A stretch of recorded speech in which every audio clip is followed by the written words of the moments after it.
igama lami noMpumelelo Mseleku, usisikaMusa omncane, okuyena yedwa. Ithina sobabili nje ingane zikamama uJoyce. Sakhula sikhuliswa ukhulu uFlo. Waseyashona ukhulu, saqhubeka uma wasikhulisa eyedwa. Uma eseshonile waqhubeka kubhuti wangikhulisa. Yathanda ukubona bonke abantu bephumelele empilweni, because namhlanje ngiphusha nje ukuthi ntama hayi ngifuna uphumelele. Nje umuntu othanda ukubona bonke abantu be-right.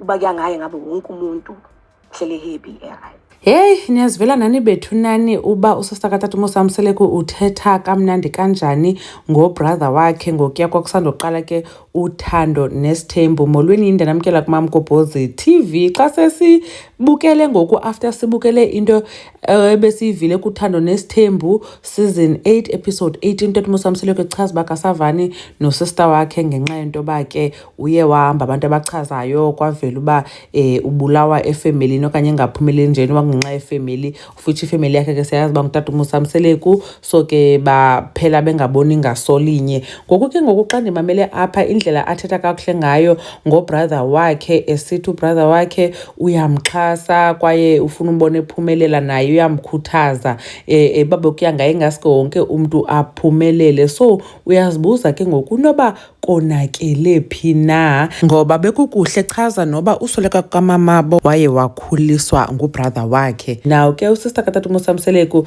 sayazi ke kuthando nesithembu sasibonile ekhulelwe ezawutshata kodwa ke waphele engatshati. So asisamboni ngoku tu kuthando nesithembu or even on social media. Samgqibela ngokuya kwakwenziwa umambeso kaMakhumalo. So I'm not sure uba kwenzeka ntoni kuye. Abantu ke bayathetha ba uTata Musa Mseleku ithinto yakhe because kaloku wayevezile uba nenye ifamily yakhe ingekho nje kungenxa yoba emonelwa emveni kobephumelele abantu ke baye abavana naye. So abantu bathi ngoku ngusista wakhe, iwesu sister wakhe ekuphela kwakhe nguye naye kumamakhe. Bekungcono noba bekuthiwa mhlawumbi ke baxabene andiyazi mhlawumbi ngemali or into ebambekayo, kanti ngoku baxatyaniswa into ekukumila kungolu hlobo. Kodwa ke asilazi icala lestory sikaMpume, sihamba nale sive kuthando nesithembu.